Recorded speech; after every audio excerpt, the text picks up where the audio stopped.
تو پھر عاجزی سے نماز کے لیے تیار ہو جاؤ، کیونکہ 10 محرم کی شب کو میرے امام عالی مقام امام حسین نے جب دیکھ لیا کہ یہ ماننے والے نہیں ہے، میرے خون کے پیاسے بن گئے ہیں، اللہ اکبر، میرے امام کے لیے پانی تک کو بند کر دیا گیا ہے،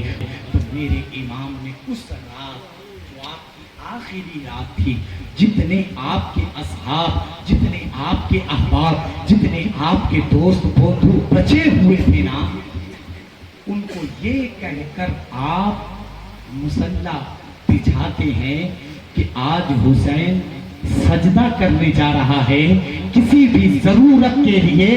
کہہ دو، کسی کو بھی اجازت نہیں ہے کہ حسین کے پاس آئے، کیونکہ آج حسین دل کھول کر اپنے رب سے مناجات کرنے جا رہا ہے، اس کی عبادت کرنے جا رہا ہے، اس کے دربار میں اپنا سر جھکانے جا رہا ہے۔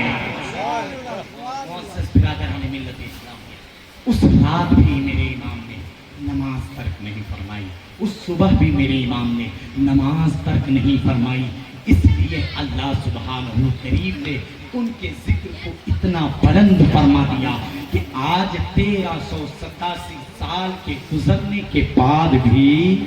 ذکر حسین کی مجلسیں سجدی نظر آ رہی ہیں، سجدی نظر آ رہی ہے۔ معزز برادر، علامہ نور الدین جامی علیہ رحمت و رضوان شواہد النبوہ کے اندر ارشاد فرماتے ہیں، میرے امام کی کرامت سنو، دل مچل جائے گا، وقت کی قلت دامنگیر ہے، اسٹیج پر میں دیکھ رہا ہوں کہ اشارہ ہو رہا ہے جلدی ختم کیا جائے، لیکن آپ کی توجہات الحمدللہ میری طرف مبذول ہے، جب تک آپ کی نظریں نہیں جھکے گی انشاءاللہ ذکر امام چلتا رہے گا، جب تک آپ کی نظریں نہیں جھکیں گی ذکر امام چلتا رہے گا، کیونکہ یہ ایک ایسا موضوع ہے کہ قیامت تک بھی بندہ ذکر حسین کرتا رہے تو قیامت آ سکتی ہے، سور پھونک دی جا سکتی ہے، مردوں کو پھر سے زندہ ہونے اور زندوں کو مردہ ہونے کا حکم ہو سکتا ہے، لیکن میرے امام کا ذکر پاک کبھی ختم نہیں ہوتا۔ سبحان اللہ، سبحان اللہ، بہت تو بات ہے۔ یہ ایک ایسا موضوع ہے، قیامت آ سکتی ہے، ذکر امام حسین ختم نہیں ہو سکتا ہے۔ معزز برادر، دنیا میں جتنے بھی بچے پیدا ہوتے ہیں ان کی مدت حمل کتنی ہوتی ہے؟ تقریباً 8 سے 9 مہینے۔ ہر بچہ اپنی ماں کے پیٹ میں کتنے دن رہتا ہے؟ 8 سے 9 مہینے، ہے کہ نہیں؟ ہم بھی رہے ہوں گے، آپ بھی رہے ہوں گے، لیکن شریعت کے اندر ایک حمل 6 مہینے سے لے کر کے 2 سال کے اندر کبھی بھی کامل ہو کر اس کا تولد ہو سکتا، اس کی ولادت ہو سکتی، اس کی میلاد ہو سکتی، وہ دنیا میں آ سکتا، اس کی پیدائش ہو سکتی ہے۔ ایک نطفہ 6 مہینے سے لے کر 2 سال کے اندر تک عمومی طور پر 8 سے 9 مہینے بچے اپنی ماں کے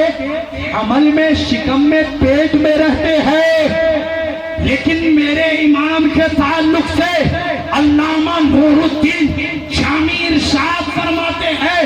کوئی بھی بچہ جو 6 مہینے کی مدت حمل میں اس دنیا میں جنم لیا ہو وہ بچا نہیں ہے، وہ مر گیا ہے، وہ فوت ہو گیا ہے، اس کا انتقال ہو گیا ہے۔ وہی بچہ دنیا میں باقی رہا، زندہ رہا، جس کی مدت حمل کم سے کم 8 مہینے یا 9 مہینے ہوئے، جن بچوں کی مدت حمل 6 مہینے ہوئے، یعنی جو بچہ 6 مہینے میں پیدا ہوا وہ دنیا میں زندہ نہیں رہا، لیکن میرے امام فرماتے ہیں، علامہ جامی فرماتے ہیں، سیدنا یحییٰ علیہ السلام کے علاوہ ایک ذات دنیا میں ایسی بھی ہے جس ذات کی ولادت 6 مہینے میں ہوئی اور وہ بچہ انتقال بھی نہیں ہوا۔ علامہ جامی کہتے ہیں ان بچوں میں وہ بچہ جس کی یہ کرامت ہے کہ 6 مہینے جس کی مدت حمل رہی اور دنیا میں باقی رہا، وہ ذات کوئی اور نہیں بلکہ وہ ذات میرے امام حسین کی ذات ہے، جس کی مدت حمل 6 مہینے رہی اور میرے امام 56 سال کی زندگی باحیات رہے۔ سبحان اللہ، نعرہ تکبیر، نعرہ رسالت، ذکر شہید۔ میں یہ عرض کر رہا تھا کہ یہ میرے امام کی کرامت ہے کہ آپ جب دنیا میں تشریف لائے تو آپ کی مدت حمل محض 6 ماہ کی تھی، اور دنیا کہتی ہے، ہماری مائیں بہنیں یہاں بیٹھی ہیں، ان سے پوچھئے گا، وہ بھی کہتی ہیں اگر کسی کا بچہ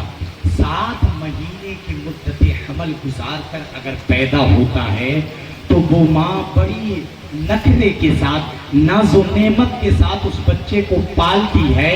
چوٹ لگنے نہیں دیتی۔ محلے اور بستی پاڑے میں اگر کوئی بچہ اس کے بیٹے کو ٹھیس لگا دیتا ہے تو وہ ماں پوری بستی کو سر میں اٹھا لیتی ہے، یہ کہہ کر کہ میرا بیٹا کمزور ہے، میرا بیٹا ناتباہ ہے، میرا بیٹا بڑا نحیف ہے۔ کیوں؟ اس لیے کہ وہ میرے کوکھ میں، میرے پیٹ میں، میرے شکم میں محض 7 مہینے رہا ہے۔ اگر تیرا بیٹا 7 مہینے شکم میں رہے تو تو کہتی ہے کمزور ہے، لیکن میرے امام کو دیکھ، محض 6 مہینے مدت حمل میں بھی رہ کر 56 سال کی عمر شہید پا کر اسلام کی بقا کے خاطر کربلا کے میدان میں اپنے ذوالفقار کو اس طرح لہرایا کہ یزیدی لشکر کو زمین میں مٹا کر اسلام کے پرچم کو کربلا کے میدان میں ایسا تارا کہ وہ پرچم قیامت تک کے لیے سربلند نظر آ رہا ہے۔ اللہ بہت امام کی کرامت ہے، یہ میرے امام کی کرامت ہے۔ معزز برادران ملت اسلامیہ، پھر اس کے بعد علامہ نور الدین جامی علیہ رحمت و رضوان ارشاد فرماتے ہیں کہ دنیا والے تاریکی دور کرنے کے لیے، تاریکی کو دور کرنے کے لیے، اندھیرے کو، ظلمت کو ختم کرنے کے لیے، تاریکی سمجھتے ہیں نا، اور دو کار جا کے بولا ہے বাংলা তো আপনারা সবাই বুঝেন আলহামদুলিল্লাহ। হ্যাঁ, দার্জিলিং ডিস্ট্রিক্ট